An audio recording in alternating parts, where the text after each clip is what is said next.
कहानी है रामपुर गांव की, जहां के मर्द महिलाओं को हमेशा नीचा दिखाने की कोशिश में रहते। अरे अभी तक खाना नहीं आया, क्या मुझे एक और शादी करने की जरूरत है? नहीं जी नहीं, ऐसा मत करना, वरना मैं कहाँ जाऊंगी। खाना लेकर मैं अभी आई जी।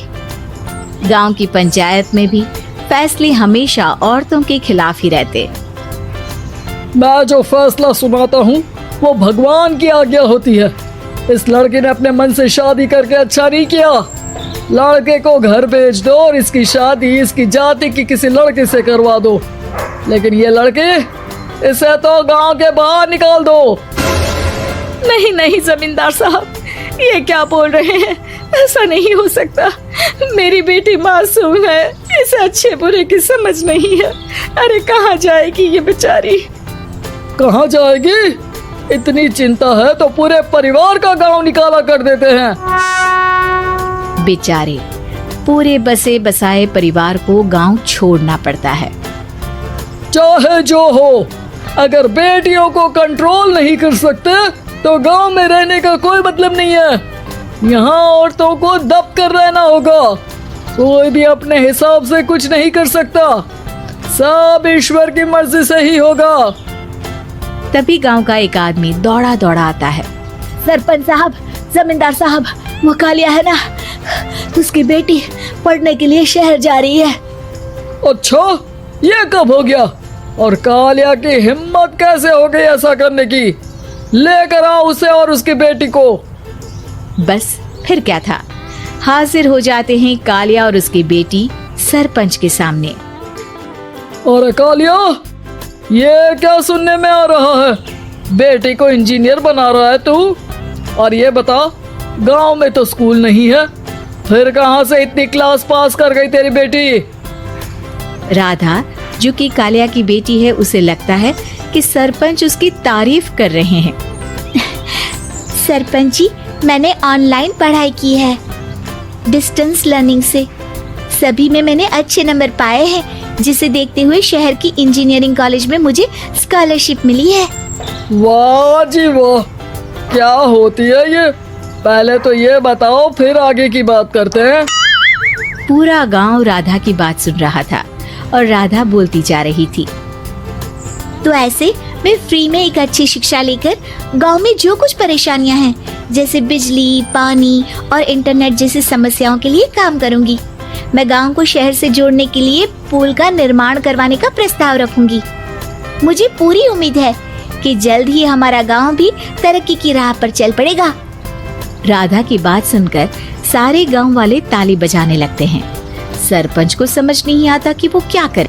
चुप रह नादान लड़की, गांव के खिलाफ जाने के लिए तुझे गांव से बेदखल कर दिया जाएगा, वो भी पूरे परिवार के साथ। और हाँ, अगर ठीक से गांव में रहना चाहती है तो ये पढ़ाई लिखाई छोड़ दे। हम तेरे लिए गांव का कोई होनहार लड़का देखेंगे। तभी गांव का एक आदमी बोल पड़ता है।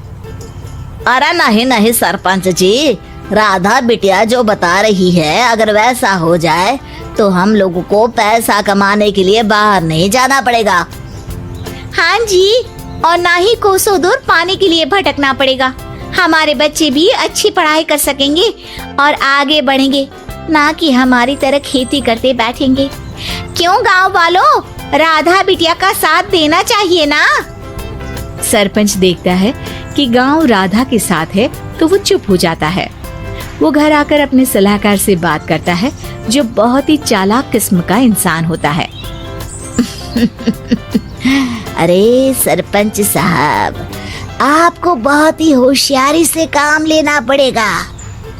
एक बार गांव तरक्की कर गया, यहाँ के बालक पढ़ लिए तो कोई ना पूछेगा आपको।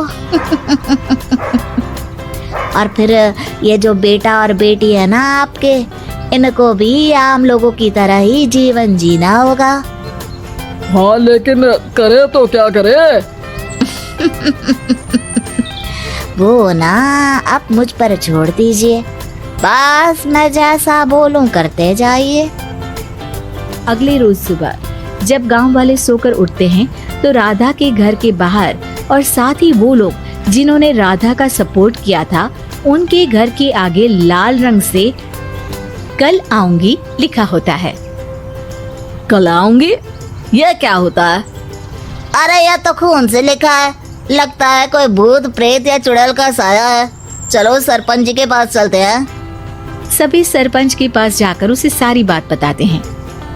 अरे ये तो बड़ी मुश्किल की बात है। चलो मैं एक बाबा को जानता हूँ, उन्हें बुला लेता हूँ। सरपंच बाबा को लेकर गांव के घर के बाहर जाता है। ओहो, तो ये वो चुड़ैल है जो उन लोगों को निशाना बनाते हैं जो गांव को बदलने का सपना देखते हैं। वो गांव को ऐसे ही संपन्न देखना चाहती है। वो नहीं चाहती कि कोई बाहरी यहाँ का कायाकल्प करे। क्या तुम लोगों में से किसी ने गांव को बदलने की सोच रखी है? तभी राधा की माँ रोते रोते आती है। मेरी राधा घर से गायब हो गई है। अरे कोई तो बचाओ, मेरी बच्ची कहाँ गई?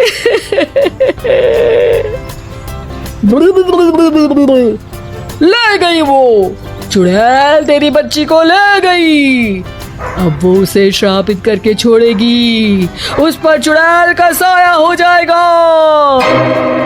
तभी बुरी सी हालत में राधा भी वहाँ आ जाती है। उसके बाल चुड़ैल की तरह फैले होते हैं और कपड़ों में खून लगा होता है। सभी राधा को देखकर डर जाते हैं। माँ, पता नहीं मुझे कौन उठा कर ले गया था। अरे दूर हो जा चुड़ैल, अब हम लोग इस गांव में नहीं रुकेंगे। अरे कैसी बातें कर रहे हैं आप? कल तो आप मेरे भरोसे गांव का हुलिया बदलने, अपने बच्चों को पढ़ाने और तरक्की उन्नति की बात कर रहे थे, तो आज क्या हो गया आपको? ये फिर तुम लोगों को बहकाएगी। ये चुड़ैल गांव में आ चुकी है, ऐसे ही ये तुम्हारे घर के बच्चों को भी ले जाएगी। गांव वाले राधा को गांव से बाहर निकाल देते हैं। उसके माँ बाप रोते रहते हैं, लेकिन गांव वाले नहीं मानते। मैं भी अपनी बहन के साथ गांव के बाहर रहूंगा, लेकिन वो पढ़ाई नहीं छोड़ेगी। वहीं सरपंच के घर पर सलाहकार कहता है। देखा, सांप भी मर गया और लाठी भी नहीं टूटी। लेकिन अगले ही दिन सरपंच के घर के बाहर भी वही शब्द लिखे होते हैं और फिर सरपंच की बीवी कहती है, हमारी बेटी को किसी ने अगवा कर लिया है। तभी राधा का भाई वहाँ आ जाता है। अरे गांव वालों, मैंने सरपंच जी की बेटी को देखा था। वो चुड़ैल उसे उठाकर ले जा रही थी।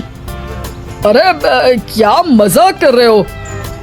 नहीं नहीं सरपंच जी, आप नहीं जानते। वो चुड़ैल अब आपकी बेटी में आ जाएगी, जैसे राधा के अंदर आ गई थी। तभी सरपंच की बेटी वैसी ही हालत में वहाँ आती है जैसे राधा आई थी। पापा, पता नहीं कैसे मैं गायब हो गई थी। चुड़ैल, इसके अंदर भी चुड़ैल का साया है, मारो इसे। अरे नहीं नहीं, इसे भी राधा के पास गांव के बाहर ही भेज दो। अरे चुप रहो, मेरी बेटी कहीं नहीं जाएगी और चुड़ैल बुड़ैल कुछ नहीं होता है। अरे कैसे बात कर रहे हो सरपंच जी?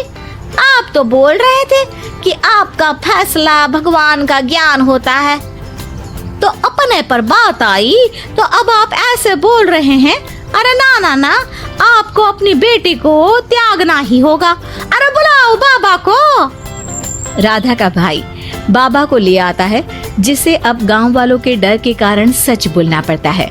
मैं कोई बाबा नहीं हूँ, मैं तो मोची था। ये सलाहकार महोदय ने मुझे कहा था एक्टिंग करने को।